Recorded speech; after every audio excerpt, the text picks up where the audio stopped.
7 अक्टूबर 2023 पूरी दुनिया इतनी शॉकिंग न्यूज़ के साथ उठती है कि हमास ने इजराइल के ऊपर 5000 मिसाइल्स के साथ अटैक कर दिया है।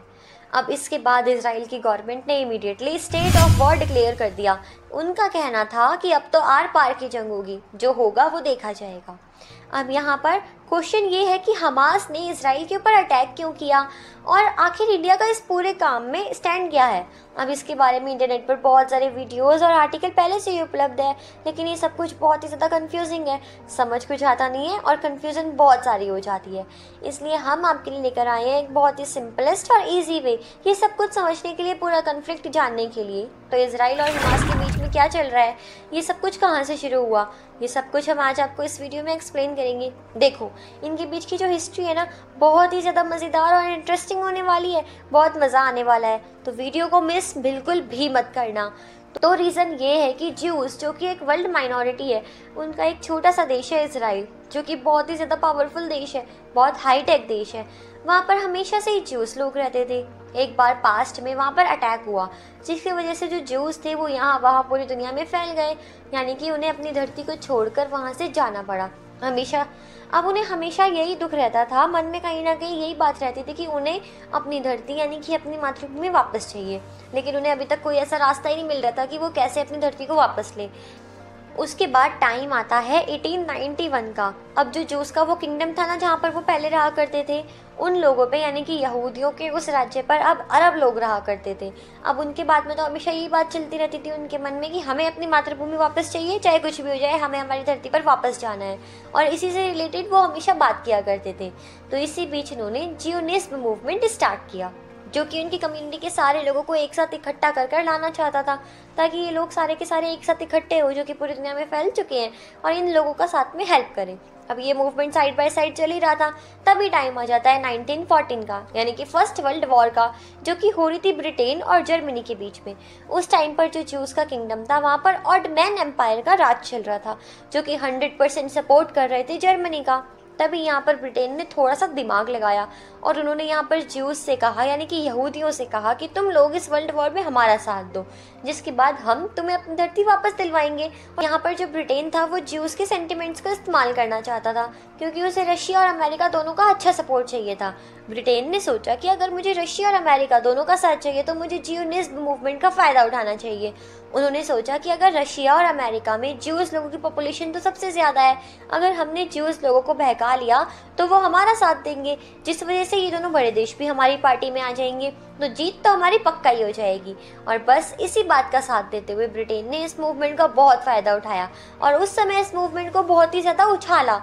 और उस समय उन्होंने एक डिक्लेरेशन पास किया जिसका नाम था बेलफोर डिक्लेरेशन। अब उस समय ये बहुत ही ज़्यादा फेमस भी हुआ था, शायद ये आपको पता नहीं होगा। इजराइल नाम का एक नया देश बनाने की मांग की, यानी कि उन्होंने बोल दिया कि जो भी ज्यूज़ लोग हो, तुम सब एक साथ इकट्ठे हो जाओ, हम तुम्हारे लिए नया देश बनाएंगे। अब ज्यूज़ तो बहुत खुश हो गए, नॉर्मल सी बात है, उन्हें अपने लिए एक नया देश मिल रहा था और वो तो यही चाहते थे। अब वो बहुत ज़्यादा खुश हो गए और उन्होंने, जैसा कि ब्रिटेन चाहता था, वैसे ही रशिया और अमेरिका, जहाँ पर ज्यूज़ की पॉपुलेशन सबसे ज़्यादा थी, उनका पूरा का पूरा सपोर्ट यहाँ पर मिल जाता है ब्रिटेन को, जिसके साथ यहाँ पर ब्रिटेन वर्ल्ड वॉर फर्स्ट जीत जाता है। उसे बहुत ज़्यादा फ़ायदा होता है और जर्मनी हार जाता है। अब इस तरह वर्ल्ड वॉर 1 जीतने के बाद यहाँ पर ब्रिटेन ने अपना वादा पूरा करने में कोई कसर नहीं छोड़ी। उन्होंने हैंड टू हैंड ये सब कुछ सोचकर दुनिया भर में जितने भी ज्यूज़ थे उन सबको इकट्ठा करके माइग्रेट किया और फिलिस्तीन में शिफ्ट कर दिया। उन्होंने बहुत सारे ज्यूज़ लोगों को ऑलरेडी वहाँ पर शिफ्ट कर दिया था और वहाँ पर एक नया देश भी बसाना शुरू कर दिया था। अब इससे बाकी की जो अरब कंट्रीज़ थी वो बहुत ही ज़्यादा दिक्कत में आ गई। उन्हें बहुत परेशानी हुई कि ब्रिटेन को तो इससे कोई फ़र्क ही नहीं पड़ रहा था। उनका तो एक ही बात था कि तुम सब जाओ तेल लेने, इन्होंने वर्ल्ड वॉर में हमारा साथ दिया था, अब हम इनका साथ दे रहे हैं। अब यहाँ पर टाइम आ जाता है वर्ल्ड वॉर 2 का। अब दोबारा से वही बात स्टार्ट हो जाती है। ज्यूज़ लोग फुल सपोर्ट में हैं ब्रिटेन का, क्योंकि उन्होंने उनके लिए नया देश बनवाया है, लगातार उन्हें जिताने की कोशिश कर रहे हैं। फिर क्या होता है कि जो ब्रिटेन है ना, वो बेल्फोर डिक्लेरेशन को यूएन में भेज देता है और उनसे ये कहता है कि देखो, हम चाहते हैं कि हम फिलिस्तीन से अपना शासन ख़त्म कर दें और अब वहाँ पर 100% ज्यूज़ अपना शासन चलाएंगे, वो पूरे इंडिपेंडेंट स्वतंत्र रहेंगे। जैसा कि अपने इंडिया पे से ब्रिटेन लोगों ने अपना शासन हटा दिया था, वैसे ही वो ज्यूज़ के ऊपर भी अपना शासन हटा देते हैं। इसके यहाँ पर ये नतीजा निकलता है कि एक नया इजराइल नाम का देश बनाया जाता है जहाँ पर सारे यहूदी रहेंगे।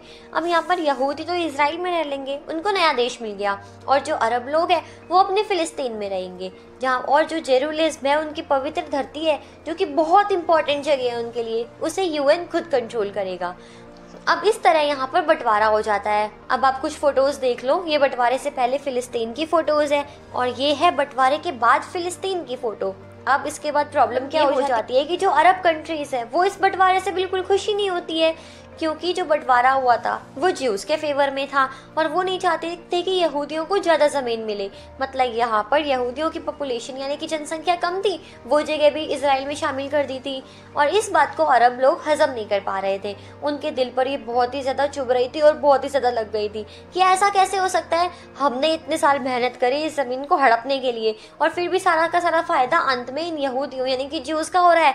इनकी पॉपुलेशन कम है फिर भी पूरी की पूरी ज़मीन इनको मिल रही है, ऐसा कैसा हो सकता है? हमने इतनी मेहनत से अपनी जनसंख्या बढ़ाई है और फ़ायदा इनका हो रहा है। अब ब्रिटेन ने अपना राज जब फिलिस्तीन पे से हटा लिया तो क्या होता है, इजराइल और फिलिस्तीन दोनों को अलग अलग इंडिपेंडेंट कंट्री घोषित कर दिया जाता है कि फिलिस्तीन अलग रहेगा, इजराइल अलग रहेगा, अलग अलग देश है, अपना राज्य खुद चलाओ। अब इस बात का फ़ायदा उठाकर इजराइल के ऊपर सारी की सारी अरब कंट्रीज़ होती है वो एक साथ हमला कर देती है। अब यहाँ पर देखने वाली बात यह है कि थोड़ा पंगा हो जाता है, जो इजराइल है सारी अरब कंट्रीज़ को हरा देता है और खुद जीत जाता है। अब जैसे इस युद्ध में फिलिस्तीन हार जाता है तब से फिलिस्तीन और इजराइल इन दोनों के बीच की ये जंग चली जा रही है और कब तक चलेगी ये किसी को नहीं मालूम है। अब बात कर लेते हैं यहाँ पर थोड़े रिलीजियस एंगल की, ये थोड़ा ज़्यादा इंटरेस्टिंग है। ये जो ज़मीन है वो जेरूसलम में है, जिसके हिसाब से यहाँ पर किंग सोलोमन सबसे पहले रूल किया करते थे और इस जगह पर ज्यूज़ लोगों ने सबसे पहला टेम्पल भी बनवाया था जिसे टेम्पल माउंट कहा जाता है और इसे किंग सोलोमन ने ही बनवाया था। उसके बाद 586 BC में यहाँ पर दमलोनियन ने अटैक कर दिया और उनके इस फर्स्ट टेम्पल को तोड़वा दिया।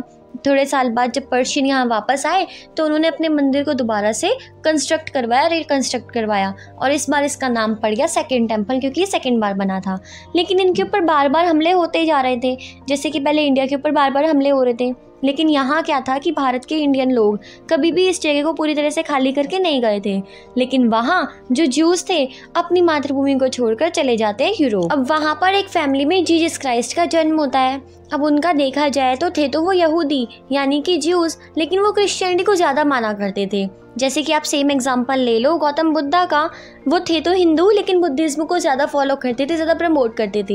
लेकिन यहाँ क्या था, गौतम बुद्ध को ज़्यादा परेशान नहीं किया गया और उनको काफ़ी सपोर्ट मिला, लेकिन वहाँ पर थोड़ा उल्टा ही हो गया, उनकी आइडियोलॉजी मैच नहीं हुई और क्या हुआ, जीसस क्राइस्ट और ज्यूज़ इन लोगों के बीच में काफ़ी ज़्यादा कॉन्फ्लिक्ट हो गया और जो भी गुस्सा था यहूदियों का जीसस क्राइस्ट पर वो उनके ऊपर उतर गया और लास्ट में उन्हें क्रॉस के ऊपर चढ़ा दिया गया और तब से ज्यूज़ और क्रिश्चियंस के बीच काफ़ी ज़्यादा मतभेद चला आ रहा है। इसके अलावा उसके बाद जब रोमन किंग ने सेकंड टेम्पल को तोड़वा दिया, वहाँ पर आक्रमण किया, तो सेकंड टेम्पल की सिर्फ और सिर्फ एक दीवार बची थी जिसे ज्यूज़ सबके सब बहुत ही आस्था की भाव से देखा करते थे और उसका नाम रख दिया वेस्टर्न वॉल और वहीं पर ही अपनी पूजा वूजा किया करते थे।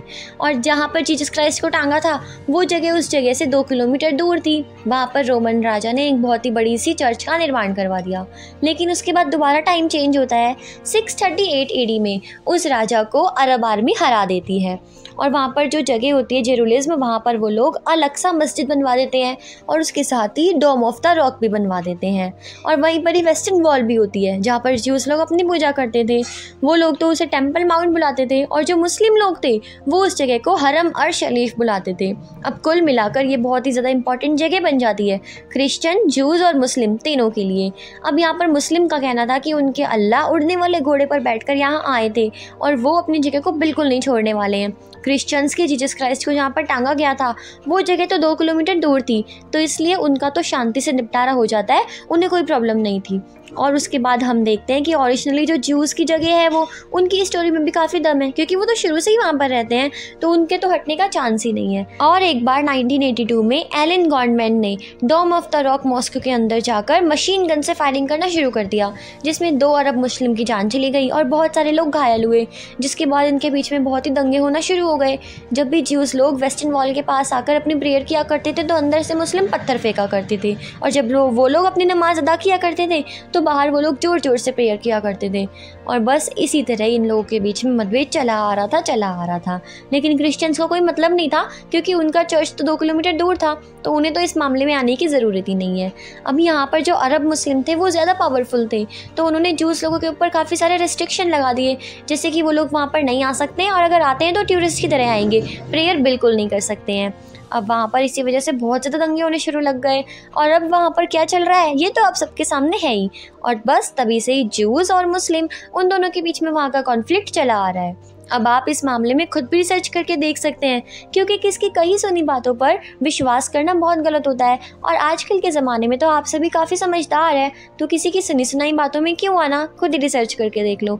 वैसे जो हमने आपको अपनी वीडियो में बताया है वो 100% सही है, और इसकी गारंटी हम लेते हैं। देखो, इस बार जो इजराइल है उसके ऊपर हमास ने 5000 मिसाइल्स के साथ पहले आक्रमण किया था, और बस अपनी जनता को बचाने के लिए इजराइल ने भी उन्हें जवाब देना शुरू कर दिया, और वहीं से इस युद्ध की दोबारा से रिज्यूम होकर स्टार्टिंग हो गई। और अब जो चल रहा है वो तो आपके सामने ही है, रोज़ सैकड़ों लोग मर रहे हैं, बहुत सारे घायल हो रहे हैं। अब आपका इस पूरी स्टोरी को जानने के बाद क्या पॉइंट ऑफ व्यू है वो हमें ज़रूर बताना, क्योंकि हमारे व्यूवर्स काफ़ी ज़्यादा समझदार है, और हम सोचते हैं कि उनके व्यूज़ हमारे लिए बहुत इंपॉर्टेंट है। तो अपनी राय हमारे साथ ज़रूर शेयर करो कमेंट में कि आपकी पॉइंट ऑफ व्यू से किसकी गलती है, कौन ज़्यादा सही है, और फिर हम आपके कमेंट का ज़रूर जवाब देंगे, और ये भी जान लेंगे कि हमारे व्यूवर्स क्या सोचते हैं। और वीडियो समझ आया और इतना बड़ा जियोपॉलिटिक्स का मामला इतनी आसानी से समझ आ गया तो वीडियो को लाइक करना तो बनता ही है ना, और इसके साथ ही इसे ज़्यादा से ज़्यादा लोगों को शेयर करो, जिससे क्या होगा कि सभी लोगों को आसानी से समझ आ जाएगा कि आजकल अपनी दुनिया में चल क्या रहा है। वीडियो अच्छा लगा ना, लाइक करके जाना, और इसी तरह की और वीडियोस पाने के लिए फटाफट चैनल को सब्सक्राइब कर लो। और आप